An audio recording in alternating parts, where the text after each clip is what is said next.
spring 1914. Their father had been speaking to Ernest. That was what Milo understood. There were going to be changes, that was clear, but what, and when? If she knew, she would be calmer. So she had to find out. But that plan had to be put aside with the intricate mechanism of Downton Abbey, whose clock-like running was soothing to Milo. Things happened at a certain time in a certain way, and everyone had a part to play, parts which were predictable. Which made it difficult when those parts were not played predictably. Lady Sybil's part was not to come to speak to the false chauffeur after dinner for one, and Milo had watched her cross the courtyard to the garages more than once, which had resulted in the false chauffeur crossing to the door and hanging on to it, watching the lady go. Milo could understand, for she thought Lady Sybil beautiful and graceful, two things which were inextricably linked in Milo's mind, and both she was aware that she was not. Ernest was at one of Lord Grantham's dinners the night Milo followed Lady Sybil down to the garages and watched her leave one night in early spring. She had had a handful of papers with her, and the false chauffeur had watched her go, as usual. But then there were noises, clatterings, bangings, going on in the garages, and Milo crept over to see the man complain at the engine that he was trying in vain to reassemble. Not the false chauffeur, Milo eventually understood. He had been employed instead of Taylor, but her mind had taken a good while to accept that her friend had gone replaced by this man, who spoke strangely, and acted unlike he should. He had finally replaced the engine housing, Milo noticed, but was getting into a muddle with the top plate that held it in place. Could he not see that it was upside down, and fitted over the other way? Just a slight difference, but enough to mean it would fit that way and not the other. Turn it around, Milo told him. The man, Branson, Milo knew he was called, looked over his shoulder, face frowning, clearly annoyed. Clear off, he told her. But Milo stood her ground. Get out of here, you little brat. He tried again, but no words would stop her persistence. If she left, the engine housing would be forced down into the wrong position, possibly even breaking the engine, for it had not been designed that way.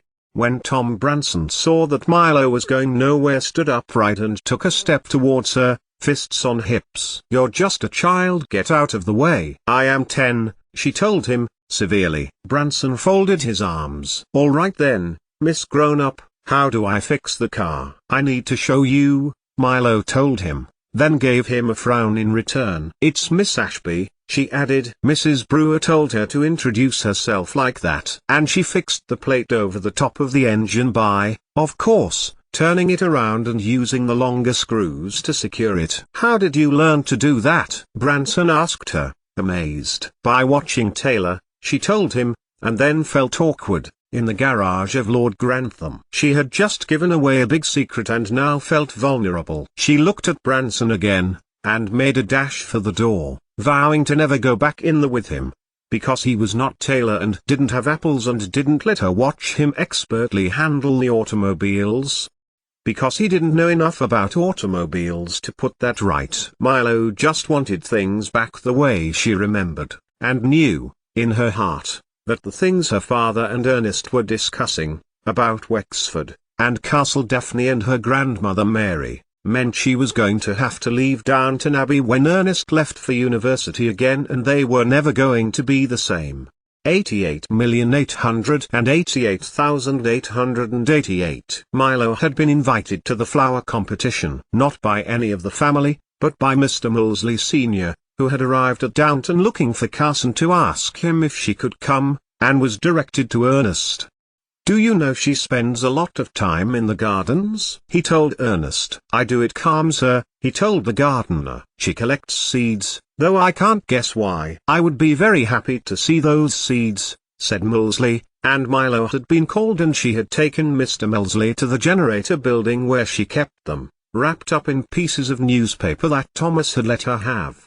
You have quite a collection. Where will you plant them? In my own ground, when I have some. Milo felt uncertain, but she was glad that she had been strict with herself. If she was to leave Downton and had planted her seeds, she would have had to leave them behind. In Ireland, she told him. County Wexford. I have to go to live there. County Wexford, eh? Mr. Molesley Sr. said as he took her back to Ernest. Make sure you fertilize the soil well, plenty of horse manure and ash, for the soil can be acid. He bent lower to her and smiled kindly. I hope you do well with them. And had invited her to the flower show. Ern had agreed, as long as she was nearly dressed and her hair had been combed, and he had gone to arrange it with Mrs. Hughes when Milo had agreed to it. And don't speak unless I am spoken to, and don't complain nor pass opinion that others may not like, Milo continued, reiterating the rules she had been told, as if renewing a promise.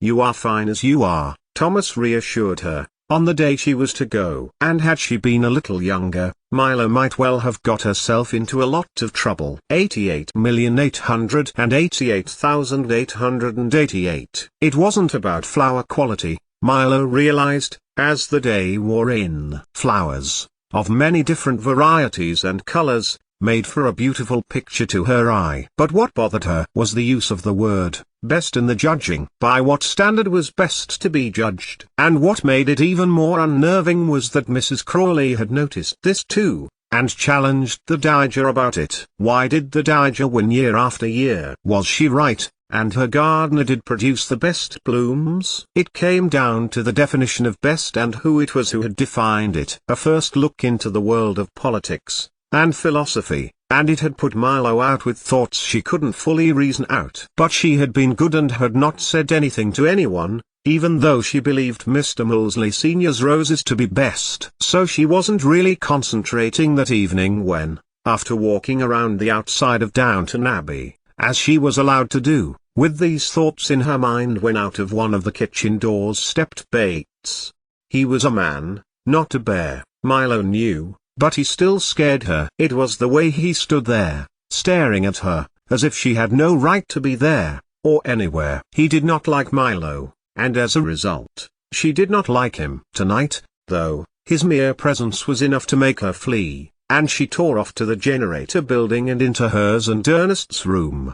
When he wasn't there, Milo got in through another side door and took the second back stairs up to the bedrooms. She had heard Thomas go up there and wanted a few words from him that she knew would steady her. It was not Thomas, but Bates in one of the rooms, and Milo recognized the suit that had been put out on the railing to be Lord Grantham's suit, so therefore, she presumed, his room. They had laid out copper there earlier that day. Her plans were still on the floor. Bates was coming, and Milo knew that she had no time to get away. But there was a window along from the room on a corridor which opened to the courtyard below. So made absolute sense to Milo to climb out of it and down the outside of the house using the climbing plants to help her. As she climbed, something sparkled, like a star fallen out of the sky, which was ridiculous, because stars were like the sun, just very far away. Feet on the ground, Milo looked around for it, and found it, nestling in a box hedge at the front of the house. She bent to it, and picked it up. It was lightweight, but still metal. A large star had been engraved on it, the shape fancified at the tips to make it look as if it were sparkling. She would show Ernest this, Milo told herself, and scooped it up into her pinafore dress pocket. But she did not get far towards the generator building. A hand landed on her shoulder. Bates, whose hand it was, drove her towards the servants' hall, a few steps away, before Milo had time to protest. I found this one in the attic, Bates told someone, severely, and shook Milo's shoulder. I am laying the copper for my brother, and Milo wanted to say, and you didn't. You found me here, but you won't keep me here. She looked up, and found it was Lady Mary's maid who Bates had been speaking to. Tell the truth, Anna said, her face cold like snow on the bitterest winter day, and you will be punished less. Milo struggled, but Anna held her arm and she lashed out, her free arm hitting Anna in the face. She hadn't meant to. The woman was trying to restrain her after all. You're a bold one, Bates told her, holding her arms. Let her go, Bates, Thomas told him. Or, you will be sorry. Will I? Bates gripped Milo's shoulder harder as she struggled. Why don't you believe her? Thomas asked. She hasn't said anything yet, Anna told him, coldly. Milo looked up to Thomas. She wanted to tell him, but didn't know where to start even if she did know which words to choose. She held up her plans and pushed them towards Thomas, who took them and looked at them. He would know what she meant, Milo hoped, and felt her heart begin to rise in her chest when he glanced at her diagrams and then smiled to her. She wanted her plans back. You had no right to take them from her, or hold on to her. Stealing, more like. Bates replied. She's a dumb creature, can't even speak for herself. You expect me to believe that he drew out electrical plans? You go around accusing people of theft, Mr. Bates, but where is your proof? Thomas asked. And no one is asking you to believe anything. Her business is her own. While Thomas was vouching for her, Milo had got her hand free from Bates. He began to realize and made to hold on to her more, but Milo bent her head and sank her teeth into his hand. You terror, he bawled, but it had been a futile attack, for Bates reaching for Milo with his other hand, slapping her around head. But then let go. Thomas had raised his arm and thumped John Bates in the jaw, making him reel. Anna screamed, and Thomas leaned over Lord Grantham's valet. How dare you do that to a child? Milo took a few loyal steps towards Milo. William, Thomas instructed, as the other footman came running at the comaton, please go and fetch Mr. Carson. If she's being a nuisance, I could walk Milo home, William offered. Thomas frowned and took a step towards William, who dipped his head as his superior stood firm before him. Miss Ashby is never a nuisance, he told William. In fact, she has been told to help her brother with his technical work. Thomas turned his head to Bates, who was being fawned over by Anna, and smirked in triumph. He then put out an arm and Milo went to him, and Thomas wrapped it around her and drew her towards the door. A movement at the doorway made Thomas stop and he stepped back as Carson came towards them, a severe look on his face. Mrs. Hughes just behind him. What were you doing? Carson asked Milo, getting down to her level. I was laying out the copper for Ernest, Milo told him. She was. Thomas vouched for her, but Carson glared at him, and Thomas fell silent and he looked to Bates. Bates, I found her in his lordship's room, Bates told Carson, glaring at Milo. I tried to get her out, for she should not have been there. As far as I knew, he emphasized. Mr. Bates has accused her of theft, Thomas explained. And has she the stolen item? No, Mr. Carson, Milo told him. Or access to the places stolen items have come from? Number. Mr. Carson. You little liar, Bates exclaimed, then looked to Carson. I found her in his lordship's room. I see, Carson said, putting his hands to his hips. It is a coincidence, Bates. Barrow, Carson acknowledged, that his lordship has just reported to me a bad business. That must have been it, Bates told the butler. It was his turn to smirk when Carson turned to Milo. But how could you know, Mr. Bates? Thomas asked. Unless you know something about it. Carson turned from the men and looked down to Milo. Me Lucina, did you take anything from his lordship's room? Yes, Mr. Carson. And what was it? The plans for the electrical wiring, Mr. Carson, Milo answered truthfully. Anything else? No, Milo replied, again truthfully. Then a thought occurred to her. I do have a something, but I found one. It dropped past me when I climbed down the wall of the big house. You did what? Carson's mouth fell open at her admission. It was in the hedge, Milo furthered, and she brought it out of her pocket. Carson, Bates and Thomas all stared at it. A likely story, Bates snarled. Mr. Bates, me Lucina has been coming to Downton Abbey since she was her child and has been trusted to undertake technical work since she was 3 years old, Carson told him. I have known her to be nothing but honest. He held out a hand. Milo placed the snuff box in it. Her words have no merit. Bates was not backing down. Thomas turned to him. Do you like upsetting children? He demanded. She found it and clearly took a liking to it. She's like that. I found her once just staring at the stained glass in the church, looking at the lights. He turned to Carson. And Mr. Carson knows that is in her character. He narrowed his eyes to Bates. The real thief is the one who took it from its box and when the heat rose threw it away. It was strange, Thomas thought once again, how much he liked the child. True, She had been a valuable source of information about many things going on at Downton. He had used her for that. But she did need someone to look out for her, especially with Ernest being so busy. And why did Bates hate her so much? "Mr. Carson, I found both Mr. Bates and Anna maltreating Milo," he added. The looks on their faces was enough. Well, with nothing to say, Carson ordered them into his office, and for Thomas to take Milo back to Ernest. When Milo was asleep that night, and Ernest and Thomas had finished another bottle of wine, and loved one another to mutual satisfaction, Ernest rested his head on Thomas's chest.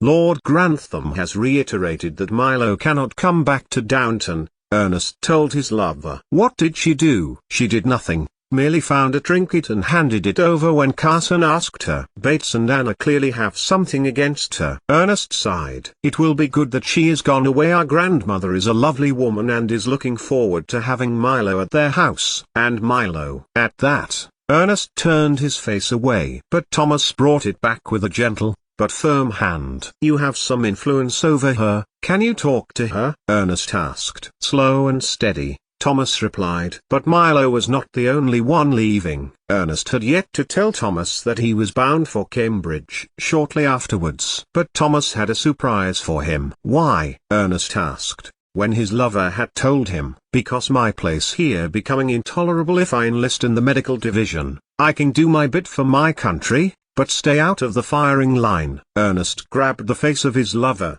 and kissed him, wretchedly, passionately. "I can be exempted. Our work has been redesigned as war work. But I am enlisting." Thomas gave him a pained look. "Try for a Yorkshire regiment. That will be where I am put." He reached for Ernest's hand. "When is me Lucina leaving?" "The day after tomorrow. I'm going with her and father to Liverpool." They sail to Dublin and go by train to Wexford. Enniscorthy. But it was not what Milo was expecting. And the shock of being told by Ern in the morning that she was to go was compounded when she was ordered from Downton.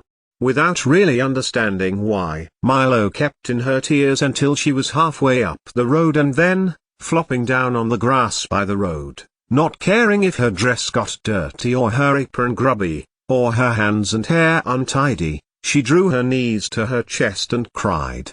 88,888,888. Thomas came to the Ashbys' house on the morning that Milo was due to leave. Milo heard someone in her father's shop, but thought nothing of it. People came to the shop all the time and Harold Ashby spoke to them for varying amounts of time.